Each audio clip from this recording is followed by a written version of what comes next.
নমস্কার বন্ধুরা, বনশ্রী রন্ধনালয়ে সবাইকে স্বাগত জানাই। আজকে আবার একটা নতুন রেসিপি নিয়ে চলে এসেছি। আজকে রেসিপিটা আমি বাঁধাকপি দিয়ে বানাবো, সেই জন্য বাঁধাকপিগুলো ভালো করে কুচিয়ে নিয়েছি। এভাবে ভালো করে কুচিয়ে নিতে হবে বাঁধাকপিটা। কুচিয়ে নেওয়ার পর ভালো করে ধুয়েও নিয়েছি। এখন এর মধ্যে আমি একটু লবণ দিয়ে ভালো করে বাঁধাকপিটার সঙ্গে মিশিয়ে নেব। এরকম চেপে চেপে বাঁধাকপির সঙ্গে লবণটা ভালো করে মিশিয়ে নেব। নিয়ে এটা আমি কিছুক্ষণের জন্য ঢেকে রেখে দেব। আর এদিকে আমি দুটো পেঁয়াজ কুচিয়ে নেব, 7-8টা কাঁচা লঙ্কা, আদা, রসুন ভালো করে কুচিয়ে নেব। এরকম মিহি করে কুচিয়ে নিতে হবে রেসিপিটার জন্য। এরকম পেঁয়াজ আদা রসুনগুলো এরকমভাবে কুচিয়ে নিতে হবে ভালো করে। তো দেখুন আমি এইভাবে কুচিয়ে নিচ্ছি।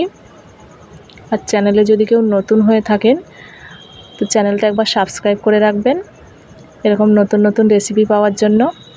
আর পাশে থাকা বেল আইকনটি প্রেস করে দেবেন যাতে আমার চ্যানেলের রান্না সবার আগে আপনাদের কাছে পৌঁছে যায়।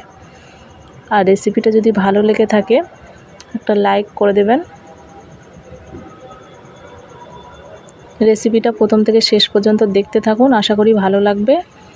আর বাঁধাকপি এইভাবে একবার বাড়িতে বানিয়ে খেয়ে দেখবেন, আশা করছি ভালো লাগবে।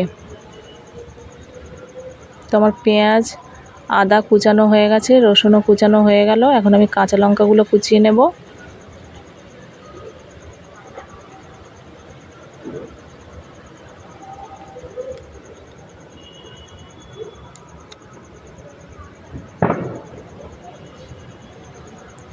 এইভাবে সমস্ত উপকরণগুলো কুচিয়ে নিতে হবে।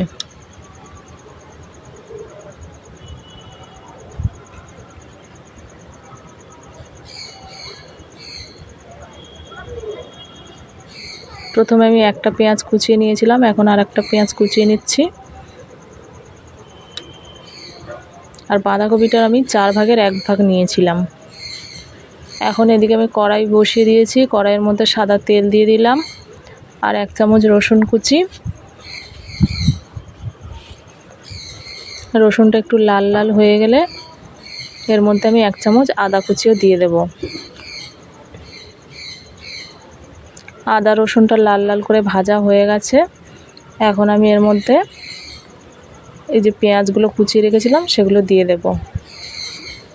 দুটো পেঁয়াজ কুচিয়ে রেখেছিলাম আমি।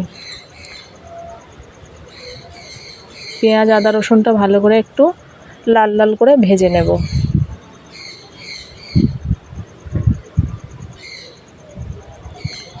এখন আমি এর মধ্যে কাঁচা লঙ্কা কুচিটাও দিয়ে দেব। পেঁয়াজ আদা রসুন কাঁচা লঙ্কা ভালো করে ভেজে নেব।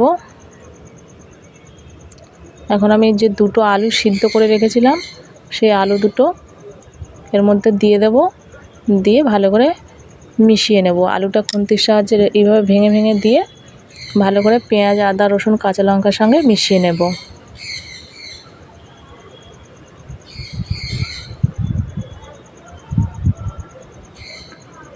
এখন আমি যে বাঁধাকপিটা কুচিয়ে লবণ দিয়ে মাখিয়ে রেখেছিলাম সেটার থেকে জল বেরিয়ে গেছে। আমি এইভাবে চিপে চিপে জলটা ঝরিয়ে নেব।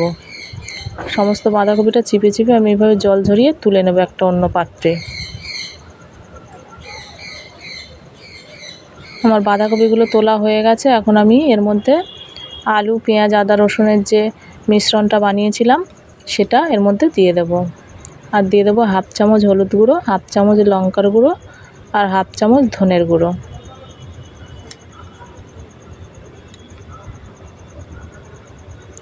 রেসিপিটা প্রথম থেকে শেষ পর্যন্ত দেখতে থাকুন, নাহলে বুঝতে পারবেন না কিভাবে কি করলাম। এখন আমি এর মধ্যে 2 চামচ কর্নফ্লাওয়ার দিয়ে দেব আর দিয়ে দেবো 1 চামচ বেসন আর স্বাদ অনুযায়ী লবণ দিয়ে এই সব উপকরণগুলো আমি ভালো করে মিশিয়ে নেব। মিশ্রণটা এমনভাবে বানাতে হবে যাতে একটা শেপ দেওয়া যায়, যে কোনো শেপ দিতে পারেন চপের আকারে। এরকম শেপ দেওয়া যাওয়ার মতো মিশ্রণটা শক্ত করে বানাতে হবে।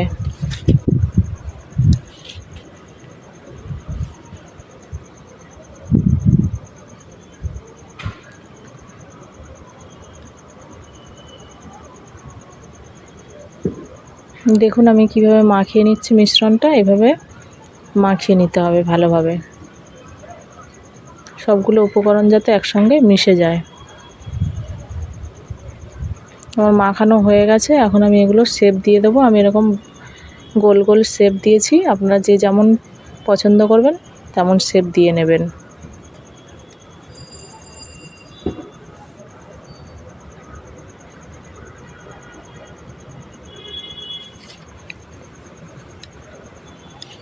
রেসিপিটা এইভাবে ভেজে খাওয়া যেতে পারে, কিন্তু আমি এইভাবে ভেজে খাবো না, আমি একটা গ্রেভি বানাবো। দেখতে থাকুন শেষ পর্যন্ত, বুঝতে পারবেন আমি কিভাবে বানালাম রেসিপিটা। তো আমার সবগুলো শেপ দেওয়া হয়ে গেছে। এখন আমি এদিকে কড়াই বসিয়ে দিয়েছিলাম, কড়াই গরম হয়ে গেছে। কড়াইয়ের মধ্যে আমি সাদা তেল দিয়ে দেব।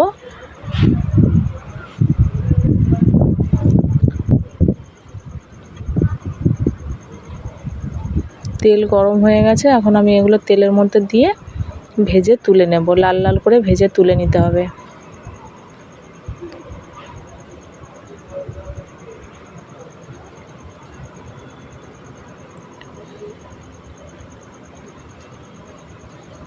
আর এগুলো একটু হালকা হাতে ভাজতে হবে, লো ফ্লেমে, যাতে পুড়ে না যায় আর ভেঙে না যায়, সেই জন্য একটু হালকা হাতে লো ফ্লেমে ভেজে নিতে হবে। এই যে দেখুন আমার ভাজা হয়ে এসছে প্রায়, কালারটা চেঞ্জ হয়ে গেছে, লাল লাল কালার এসে গেছে। এখন আমি এগুলো তুলে নেব।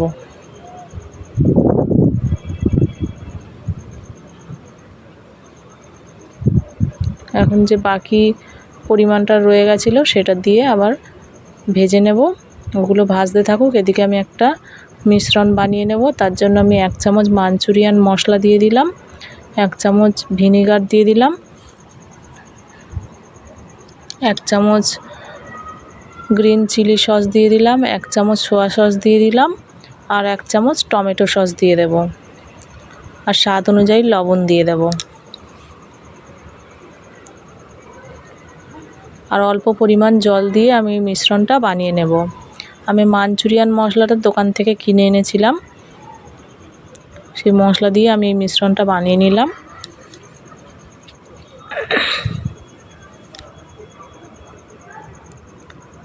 আমার মিশ্রণটা বানানো হয়ে গেছে। এখন আমি এদিকে কড়াইয়ের মধ্যে যেগুলো ভাজা ছিল সেগুলো তুলে নিলাম, আর তেলটাও কমিয়ে নিয়েছি। নিয়ে এর মধ্যে আমি আদা, রসুন, কাঁচা লঙ্কা কুচি দিয়ে দিলাম।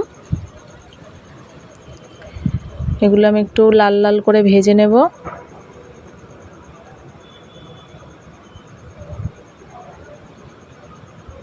এগুলো লাল লাল করে ভাজা হয়ে গেছে। এখন আমি যে মিশ্রণটা বানিয়ে রেখেছিলাম মাঞ্চুরিয়ান মশলা সস দিয়ে, সেটা এর মধ্যে দিয়ে দেব। দিয়ে মশলাটা ভালো করে কষিয়ে নেব। সামান্য একটু চিনি দিয়ে দিলাম, যেহেতু অনেকগুলো সস ব্যবহার করেছি। আর দিয়ে দেবো 1/2 চামচ লঙ্কার গুঁড়ো।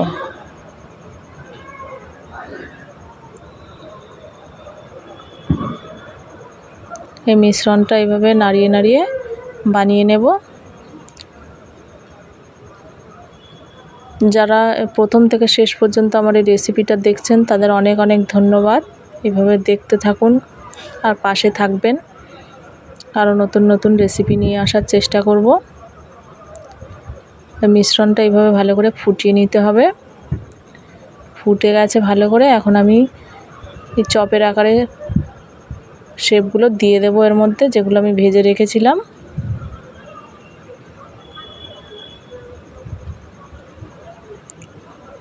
দিয়ে হালকা হাতে মিশ্রণটার সঙ্গে মিশিয়ে দিতে হবে।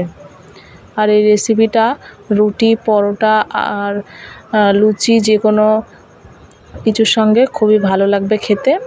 একবার এইভাবে বাড়িতে বানিয়ে খেয়ে দেখবেন, আশা করছি ভালো লাগবে।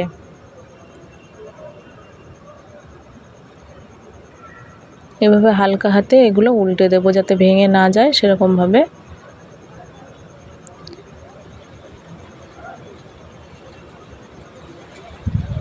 এটা শুকনো খাওয়া যেতে পারে পকোড়া হিসাবে, আবার এরকমভাবে গ্রেভি বানিয়েও খাওয়া যেতে পারে। আমার রেসিপিটা প্রায় রেডি হয়ে এসছে। এখন আমি কিছুক্ষণের জন্য ওটা ঢেকে রেখে দেব। এই যে দেখুন রেসিপি পুরো রেডি হয়ে গেছে, কত সুন্দর দেখতে হয়েছে। Thanks for watching.